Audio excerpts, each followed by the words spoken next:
सौराष्ट्र के भक्त ने भेजा है, उस प्रश्न को भी मैं आपके बीच में करता हूँ, उसे ध्यान से सुनिए। ये भक्त ने कहा है कि गुरुदेव जी जीवन में मित्र बनाना चाहिए नहीं बनाना चाहिए। ये भी बहुत अच्छा प्रश्न है। मित्र और शत्रु, देखिए जो बहुत हाई लेवल के जिनके विचार होते हैं वह लोग ना काहू से दोस्ती ना काहू से बैर, इस वाले पैटर्न पर चलते हैं। प्रेम तो सभी से मानते हैं, लेकिन ना तो किसी से राग करते हैं ना तो किसी से द्वेष करते हैं। वैसे लोग बहुत हाई क्लास की विचारधारा उनकी होती है। परंतु जो मीडियम लेवल के होते हैं वह मित्र बनाते हैं पर शत्रु नहीं बनाते हैं। और जो थर्ड क्लास के लोग होते हैं, थर्ड ग्रेड के, वे शत्रु भी खूब बनाते हैं, मित्र भी खूब बनाते हैं। और इतने मितान बनाएंगे खूब उतान पड़े रहेंगे, खूब मितानिन खूब उतानिन। तो बहुत ज्यादा दोस्त भी हमारे समय को खराब करते हैं। और ज्यादा लोगों से दोस्ती बढ़े तो उनके साथ में हमको टाइम देना पड़ता है और उनके साथ बैठकर बातें करना पड़ता है और फालतू टाइम बर्बाद होता है। अगर दोस्त कोई गलत टाइप के मिल गए तो हमको बुराइयों की तरफ भी खींच ले जाते हैं। इसलिए कहते हैं दुश्मन का मारा बच सकता है लेकिन दोस्त का मारा हुआ कभी बचता नहीं है। तो समझदार आदमी ज्यादा दोस्ती और द्वेष के चक्कर में पड़ता नहीं है। परंतु प्रेम व्यवहार शुद्ध प्रेम तो रखना ही चाहिए। कबीर साहब ने कहा है कि ढाई अक्षर प्रेम का पढ़े सो पंडित हो। प्रेम तो सभी से रखिए। कोई रास्ते में जा रहा है, प्रेम की दृष्टि से उसको देखिए, वासना की दृष्टि से मत देखिए, राग की दृष्टि से नहीं, मोह की दृष्टि से नहीं, आसक्ति ममता की दृष्टि से नहीं, लेकिन प्रेम भाव से उसको देखिए और प्रेम भाव से सबसे बात करिए। जिनसे जिनसे आवश्यकता है, अनावश्यक किसी से बात भी मत करिए, न संपर्क कीजिए। इससे अपना टाइम बर्बाद होता है और साथ साथ में हम जो मेन कार्य करना चाहते हैं उसके लिए समय फिर बचता नहीं है। इसलिए आप देखिए जो बहुत बड़े बड़े लोग होते हैं, जो बहुत उन्नति करते हैं, वे ज़्यादा दोस्ती वोस्ती के चक्कर में नहीं पड़ते और दुश्मनी तो किसी से करते ही नहीं, शत्रुता नहीं ठानते, क्योंकि शत्रुता में भी टाइम बहुत बर्बाद होता है। अब शत्रु को तुम मारो, वो तुमको मारे, तुम बचो, फिर वो बचे और फिर तुम पर मुकदमा चले, उस पर चले और फिर कोर्ट में टाइम बर्बाद, पैसा बर्बाद और खाम खाम उलझन, रोज उसकी प्लानिंग करते रहो। लेकिन कभी कभी आप शत्रुता नहीं भी करते हैं, कुछ दूसरे लोग आपसे शत्रुता मान लेते हैं और आपको उलझाते हैं, तो धैर्य पूर्वक साहस के साथ में उनके साथ में आपको मुकदमा भी लड़ना पड़ सकता है, पर हंसते हंसते लड़ते रहिए। जैसे कृष्ण भगवान के साथ में कंस खामखा शत्रुता मानता था तो भगवान को भी लड़ना पड़ा, और राम भगवान के साथ में रावण जो है शत्रुता बना लिया तो राम भगवान को भी उसकी शत्रुता का बदला देना पड़ा और उसके साथ लड़ना पड़ा। तो कहीं कहीं ऐसी मजबूरियां हो जाती हैं कि लोग आपको तंग कर देते हैं। अब एक पार्ट जब खड़ा हो गया लड़ने के लिए, केसबाजी कर रहा है, तो आपको भी करना पड़ता है। लेकिन जितना कोशिश करना चाहिए, गम खा लेना चाहिए, पैसे का नुकसान भी थोड़ा सह लेना चाहिए और किसी से लड़ाई झगड़ा ना हो तो ज़्यादा बेहतर है। उससे तुम विकास कर सकते हो, अपनी उन्नति कर सकते हो, आगे बढ़ सकते हो, शांति से रह सकते हो। और दोस्त कहते हैं सबसे बड़ा दोस्त है कौन?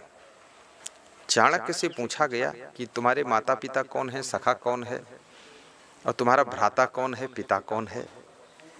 तो चाणक्य ने बहुत बड़ी बात कही है। चाणक्य कहते हैं कि सत्यम माता, सत्य मेरी माँ है, धर्मो भ्राता, सत्यम माता, पिता ज्ञानम, धर्मो भ्राता, दया सखा, शांति पत्नी। वो कहते हैं मेरी शांति जो है वही पत्नी है और सत्य जो है माँ है और ज्ञान मेरा पिता है और हमारा भाई जो है सखा, सखा हमारा दया है, वो मित्र है हमारा। तो वास्तव में देखा जाए तो हमारे ये सद्गुण ही मित्र हैं, सद्गुण मित्र हैं। और हमारे अंदर जो कलाएं हैं वो मित्र का काम करती है। हमारा जो सुंदर चरित्र है ये मित्र का काम करता है। और सबसे बड़ा मित्र तो इस जीव का धर्म जो है, धर्मो मित्रम मृतस्य च, मनुष्य का धर्म एक ऐसा मित्र है जो कि जन्म, जीवन और मृत्यु हर समय उसका साथ देता है। तो हम धर्म रूपी मित्र को, धर्म रूपी साथी को अच्छा संभालें। और बाकी जो हमारे सांसारिक जीवन में मित्र बनते हैं, उसमें जो लोग सज्जन हैं, सदाचारी हैं, उनसे विशेष प्रेम रखना चाहिए। जो लोग विकासशील हैं, हमको कुछ अच्छी सलाह, अच्छे सुझाव देते हैं, जिनकी संगत से हमारी बुराइयां छूटती हैं, हम एक अच्छे इंसान बनते हैं, प्रगति की ओर बढ़ते हैं, उन लोगों से भाव लगाव रखना चाहिए और उनके साथ में जुड़ना चाहिए। गलत लोगों के साथ कभी नहीं जुड़ना चाहिए। कबीर साहब कहते, संगत से सुख उपजे को संगत से दुख होए, कहें कबीर ता जाइए जहाँ अपनी संगत हो। तो बहुत ही महान लोगों को मित्र बनाइए, बुद्धिमान को मित्र बनाइए, विवेकवान को मित्र बनाइए, समझदार को मित्र बनाइए और दुष्टों से, भ्रष्टों से दूर रहिए। गलत लोगों से संबंध मत कीजिए, क्योंकि जलती हुई लकड़ी का साथ अगर गीली लकड़ी भी करती वो भी जल जाती है। लेकिन